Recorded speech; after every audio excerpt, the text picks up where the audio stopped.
सकाळी 7 वाजता जिम करायला आणले मला वर्कआउट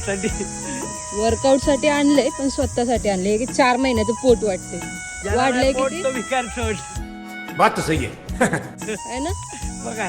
2 वर्ष झालं जिम लावतोय रोज रात्री झोपताना नाही बाई मी लावलेली जिम कधी लावली मागे नाही का दोन तुम्ही बघितलं याला कधी व्हिडिओ जिम लावलेली लावलेली ना ते खोटं बोलत झालं नाही ना माझ्याकडून लावलेली ना मी जिम एक दिवस गेलाय ते पण संध्याकाळचा गेलाय त्याचा बायको करिअर करण्यासाठी पाठी उभी राहते बॉडी करण्यासाठी उभी राहते हा मी बॉडी करून देईल म्हणजे आज दुसऱ्या पोरींकडे बघा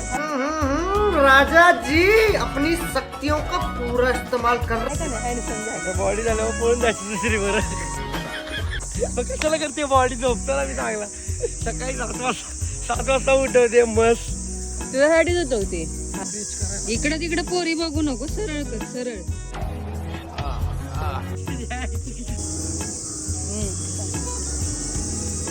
हे वाले पुशअप्स नका मारू पहिलवान वाले पुशअप्स मारा जमायचं का पोट जमल मारा जमतय का रे रुक जा के नागमणी लेके जागा पूरी वर्कआउट डन झालाय आता स्ट्रेचिंग चालली तुम्ही पण आहे ना तुमच्या ढेर वाढलेल्या आणि जाड्या पार्टनरच्या असंच मागं लागा कारण हे काय स्वतःहून मनावर घेणार नाही जिमला जायचं तुम्हीच मनावर घ्या आणि त्यांच्याकडून असं वर्कआउट करून घ्या